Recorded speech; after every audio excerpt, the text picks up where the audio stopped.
सभी दर्शकों को नमस्कार। साथियों, हम आपको एक रेसलिंग की ऐसी एकेडमी में लेकर के आए हैं जिसका बड़ा ही शानदार इतिहास रहा है। अनेक इंटरनेशनल नेशनल चैंपियन पहलवान इस अखाड़े से समय समय पर निकलते रहे हैं। श्री अवाज सिंह जी दलाल रिटायर्ड कुश्ती प्रशिक्षक इसके हर्ता करता है और ओलंपिक तक भी पहलवान इस अखाड़े से गए हैं। एक ऐसा ऐतिहासिक अखाड़ा, अनगिनत बच्चे समय समय पर यहाँ से नौकरी भी लगते रहे हैं। और आज हम नशा मुक्त अभियान के तहत श्रीकांत जाधव जी IPS ADGP के दिशा निर्देश पर जो पूरे हरियाणा में नशा मुक्त अभियान चलाया जा रहा है उसके तहत, क्योंकि खिलाड़ियों को भी आज जागरूक करने की जरूरत आन पड़ी। कि जैसा कि आपको पता है, टोक्यो ओलंपिक से ठीक पहले हमारा एक पहलवान डोप में पकड़ा गया और वो क्वालिफाई करने के बावजूद ओलंपिक में नहीं पहुंच पाया। देश की कुश्ती के लिए भी नुकसान की चीज़ थी और उस पहलवान के लिए भी।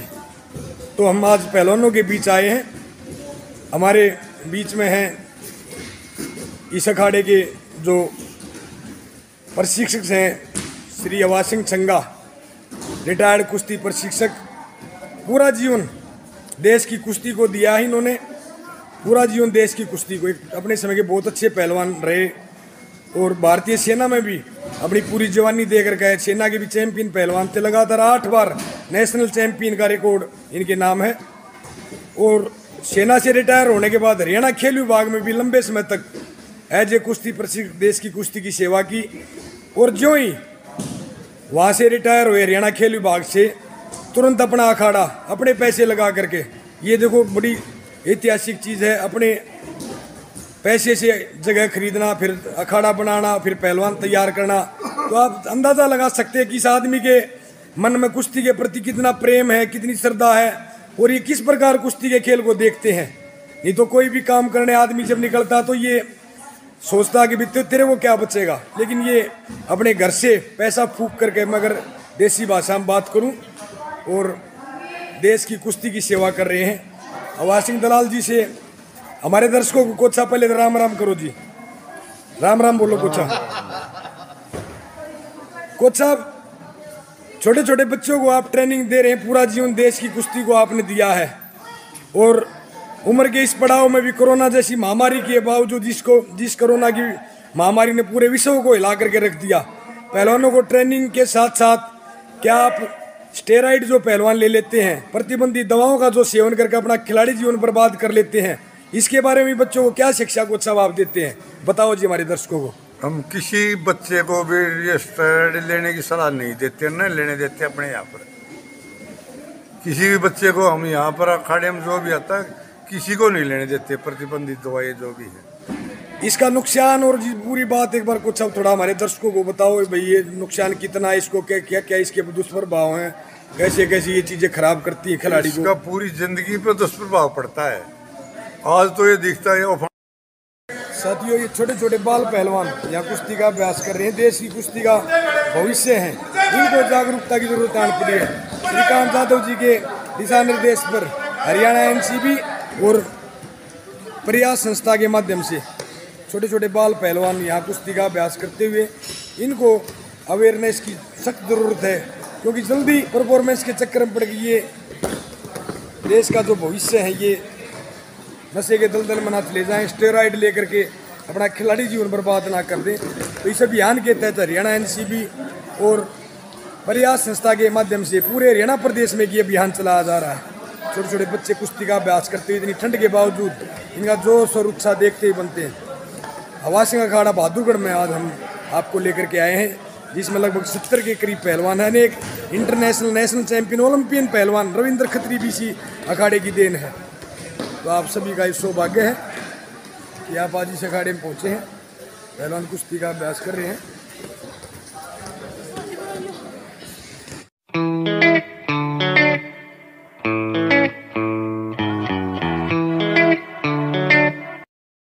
बीच में अवाज सिंह अखाड़ा बहादुरगढ़ में आज हम आए हैं। साथियों, हिंदुस्तानी कुश्ती का एक बहुत बड़ा नाम ओलंपियन पहलवान रविंद्र खत्री, जिन्होंने 85 किलोग्राम भार वर्ग में रियो ओलंपिक में देश का प्रतिनिधित्व किया था 2016 की अगर मैं बात आपको बताऊं। पहलवान रविंदर से हम जानना चाहेंगे, पहलवान जी, जो खिलाड़ी प्रतिबंधित दवाएं लेकर के समय से पहले परफॉर्मेंस के चक्कर में पड़ के अपना खिलाड़ी जीवन बर्बाद कर लेते हैं, उनको बैन लग जाता है, तो इस बारे में आप क्या प्रतिक्रिया आपकी?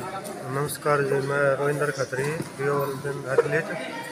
ये स्टेरॉइड सबसे खतरनाक चीज़ है। इसके ऊपर एक तो माँ बाप के बहुत ज़्यादा इफेक्ट पड़ा। अगर कोई लड़का स्टेरॉइड में पकड़ा जाता तो गांव में गवांड में मतलब कि बहुत बदनामी होगी, इसका लड़का तो नशेड़ी है। ये चीज़, इन चीज़ों से बहुत दूर रहना चाहिए। और जितना नेचुरल डाइट लेकर आदमी रिजल्ट ले सकता है उतना स्टेरॉइड से नहीं ले सकता। स्टेरॉइड से तो एक बार रिजल्ट आ जाएगा, दूसरी बार नहीं आएगा। और इससे हार्ट की बहुत ज़्यादा प्रॉब्लम हो है, मतलब बहुत ही बॉडी पे साइड इफेक्ट बहुत ज़्यादा है। इसका करियर बहुत ही ख़राब होता है। रविंद्र भाई, बहुत बढ़िया बात आपने बताई। और अभी आपने देखा टोक्यो ओलंपिक से ठीक पहले क्वालिफाई किया हुआ एक हमारा पहलवान, क्वालिफाई करने के बावजूद ओलंपिक में नहीं खेल पाया, प्रतिबंधित दवाओं में वो पकड़ा गया। तो इससे देश की कुश्ती को और पहलवान को बहुत भारी नुकसान हुआ। आप अपने या जूनियर पहलवानों को भी समय समय पर इस बारे में जागरूक करते हैं, जिस अखाड़े में वाशिंग अखाड़े में आप पहलवानी करते हैं? हाँ बिल्कुल, ये छोटे जितने भी बच्चे हैं इनको बताया जाता है कि भाई गलत चीज़, कोई भी चीज़ यूज नहीं करनी, पूछ सको क्या चीज़ खानी चाहिए क्या नहीं खानी चाहिए। रेसलिंग में बहुत ज़रूरी है, गाइडनेस बहुत ज़रूरी है। एक फैमिली डॉक्टर होना चाहिए, कोचिंग, हर चीज़ की ज़रूरत है। वो पहले वाली पहलवानी में जा रही बहुत चेंज हो रहा है पहलवानी में, पहले बहुत ज़्यादा स्पीड वर्क बहुत ज़्यादा हो रहा है। के आगे आने वाले खिलाड़ी जीवन के लिए तमाम भारतवासियों की तरफ से इनको बधाई भी देता हूँ। अब हमारे बीच में राम रतन बोरू, जो हरियाणा कुश्ती संघ में भी और पूरी जितनी भी एक्टिविटी रेसलिंग की इस इलाके में अपने समय के बहुत अच्छे पहलवान भी आप रहे हैं, ऑल इंडिया इंटर यूनिवर्सिटी के चैंपियन। मैं राम रतन से जानना चाहूँगा, पहलवान, आप इस खेल में जो प्रतिबंधित दवाएं लेकर के खिलाड़ी अपना जीवन बर्बाद कर लेते हैं, उनके बारे में क्या कहना चाहेंगे? सबसे पहले तो आपके चैनल को, जितने भी आपके दर्शक हैं, सभी को नमस्कार। और मैं समाज के लिए बता दूं कि नशा, चाहे वो स्टेरॉइड हो या अन्य समाज में जो भी हम नशा करते हैं, जो आजकल सूखा नशा चल रहा है, शराब का नशा चल रहा है, ये सभी तरह के जो नशे हैं वो समाज को खोखला कर रहे हैं। और ज़्यादा से ज़्यादा ज़रूरत है कि अपने बच्चों को खेलों में डाल ले। खिलाड़ी ही नशे से बच सकता है, समाज को जागरूक कर सकता है। जिस देश में, जिस प्रांत में खिलाड़ी अच्छे होंगे और जो खेलों से जुड़े रहेंगे तो नशे को भी दूर भगाएंगे। तो हमारी यही कामना है कि पूरा हरियाणा प्रदेश नशा मुक्त हो। और आपकी जो मुहिम है, आपके जो प्रयास हैं, इससे भी लोगों में जो आप जागृति पैदा कर रहे हैं, युवाओं को नशे से दूर कर रहे हैं, उसके लिए भी हम आपका और आपकी टीम का धन्यवाद करते हैं। सभी की जानकारी के लिए मैं बता दूं, एक ऐतिहासिक रेसलिंग कुश्ती एकेडमी में हम आए हैं खिलाड़ियों के बीच। खिलाड़ियों को भी आज जागरूकता की जरूरत आन पड़ी है, क्योंकि प्रतिबंधित दवाएं लेकर के अपना खिलाड़ी बर्बाद कर लेते हैं। तो वाशिंग रेसलिंग एकेडमी बहादुरगढ़ में आप लोग हैं, मैं आपको रूबरू करा रहा हूँ। नशा मुक्त हरियाणा, नशा मुक्त हरियाणा, छोड़ो छोड़ो, नशा एक बुराई है, नशा एक बुराई है, नशा छोड़ो, नशा मुक्त हरियाणा। मैं प्रण करता हूँ अपने जीवन में कभी भी किसी प्रकार की प्रतिबंधित दवाएं,